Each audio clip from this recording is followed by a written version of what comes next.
छुक छुक में ही आम आदमी की धक धक है और रेल की बरकत में ही देश की बरकत है।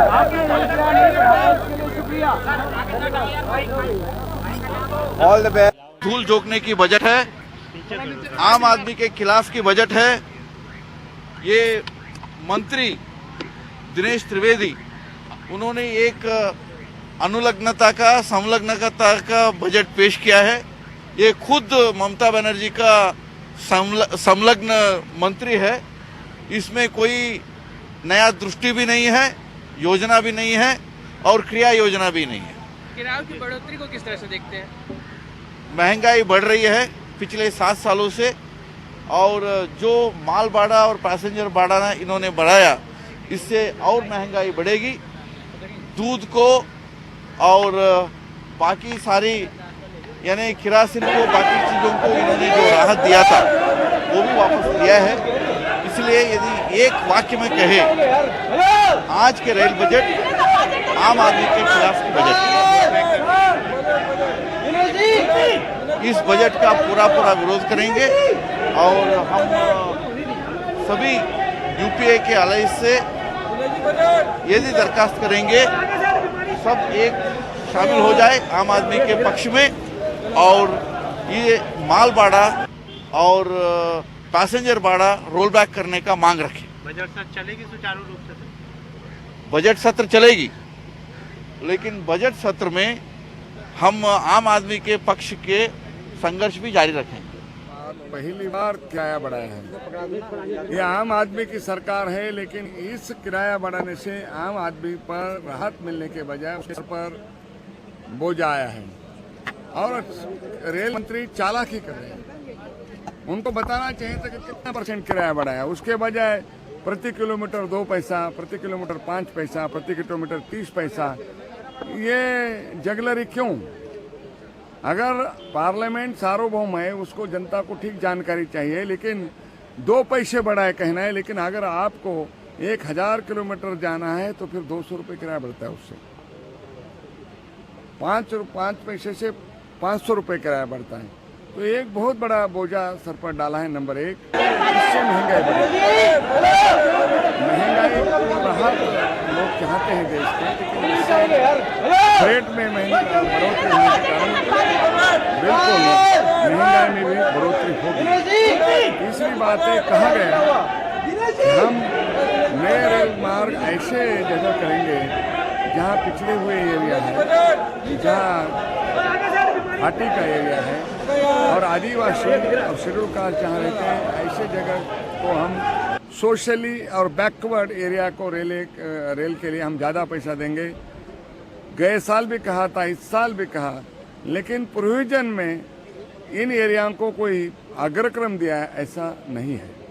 सर, बीजेपी को संतुष्ट करने की कोशिश की गई है, खासकर विदिशा में एक रेल कोच फैक्ट्री लगाने की बात कही गई। सवाल बीजेपी को खुश करने का कोई सवाल नहीं है उसमें। मध्य प्रदेश हमारी, वहाँ सरकार हमारी है, तो रेलवे सारे देश के लिए है, तो वो कोई हमें खुश करने का सवाल नहीं। उस बात का हम स्वागत करते हैं। कोई उन्होंने कहा है कि हम स्टडी करेंगे और इसके बाद भी उन्होंने किराया बढ़ाने के लिए अथॉरिटी बनाई है, तो इसका मतलब हमेशा किराया बढ़ेगा। डीजल के दाम बढ़ेंगे तो किराया बढ़ेगा।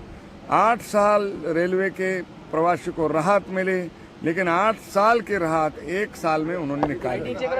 सर, क्या आप इस रेल बजट का जब आएगा, बजट जब बहस के लिए आएगा, तो क्या आप उसका विरोध? रेलवे बजट में कमजोरियां हैं, बोझा डाला है। मुंबई में 5 पैसे बढ़ा दिए गए, क्योंकि हर दिन मुंबई में 60 लाख प्रवासी ये प्रवास करते हैं। वो मुंबई की रेल फायदे में है। अब 60 लाख लोग लोकल से प्रवास करते हैं, उन पर लगभग प्रति किलोमीटर 5 पैसे का बोझा डाला है। तो सबसे ज़्यादा भाग मुंबई पर। वो शायरी करना भूल जाए। आधुनिकीकरण की बात होती है, सुरक्षा की बातें उन्होंने अच्छी कही, क्योंकि मुझे लगता है, मैं उनसे इस बात में सहमत हूँ कि रेलवे के सामने आज के दिन सबसे बड़ा मुद्दा सुरक्षा का, कि आदमी सुरक्षित महसूस नहीं करता है। कहीं एक्सीडेंट हो रहा है, कहीं आग लग रही है, कहीं रेल पैसेंजर्स के ऊपर अटैक हो रहा है। तो इसके बारे में जो उन्होंने चिंता व्यक्त की है वो सही है, लेकिन चिंता ही व्यक्त की है, क्या करेंगे वो बहुत सारे जो इसके में गया। हाँ वो सब एनेक्शन। सर एक चीज आप बताइए, बार बार कहते रहे कि पर्याप्त मदद मिलनी चाहिए सरकार से, सरकार फंड करे, बार बार ये बात कहते रहे, तो रेलवे अपने लेवल पे क्यों नहीं रिसोर्स जनरेट नहीं, वो रिसोर्स देखिए, रिसोर्स जनरेट करने का सवाल ये है कि उन्होंने जो एक आंकड़ा दिया कि 95% उनका जो है वो एक्सपेंडिचर है उनके अर्निंग का, और कभी 74% था। इसका मतलब कि धीरे धीरे रेलवे बहुत इनएफिशिएंट हो गई, और अगर आप खर्चे को धीरे धीरे करके बढ़ाते हैं तो लोग उस हार को महसूस नहीं करते। एक बार अचानक बढ़ाते हैं तो जाहिर है वो क्यों 8 साल से रिवीजन नहीं हुआ, ये वो खुद कह रहे हैं और तारीफ भी किए जा रहे हैं ममता बनर्जी की। तो 8 साल से उन्होंने ममता बनर्जी का नाम लिया है। यशवंत जी एक सवाल आखिर में, कि सरकार दिखाने की कोशिश ये कर रही है कि जो सहयोगी दल दबाव डाल रहे हैं उसके बावजूद हम थोड़ा हिम्मत रखते हैं, आर्थिक सुधारों की रफ्तार पटरी पर रहे, ऐसा कुछ दिखाने की कोशिश तो नहीं है? उन्होंने आंकड़ों की बाजीगरी की बात हो रही थी ना, अंत में उन्होंने जितने आंकड़े दिए हैं अगले वर्ष, इस वर्ष के नहीं, जितने आंकड़े उन्होंने दिए हैं अगले वर्ष के वो सारे काल्पनिक हैं।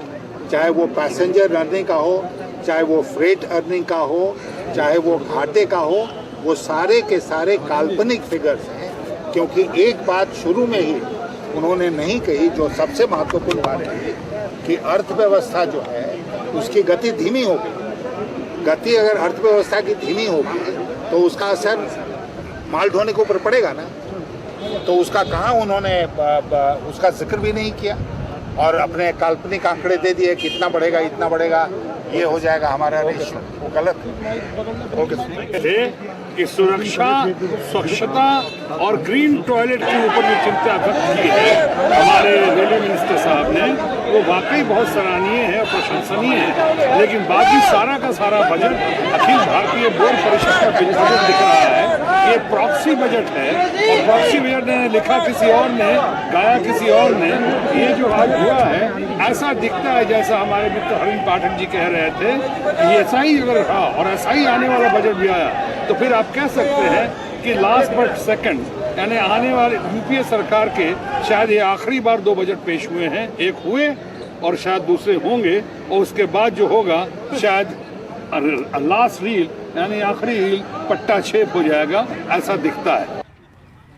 हम लोग तृणमूल कांग्रेस का तरफ से रेल बजट में जो प्राइस राइज हुआ, जो फेयर को बढ़ाया गया, इसको समर्थन नहीं करता हूं, क्योंकि तृणमूल कांग्रेस गरीबों से गरीब के लिए लड़ते हैं।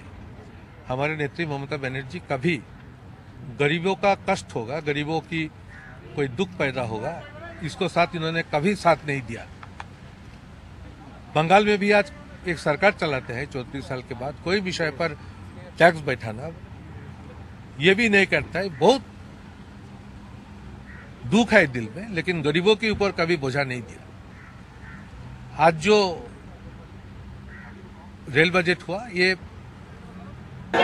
रेल मंत्री हमारे पार्टी का है, उनका ये प्रेरोगेटिव है, उन्होंने खुद ये बोल सकते, लेकिन पार्टी उनको ये विषय पर बहुत दे किराया जो प्यार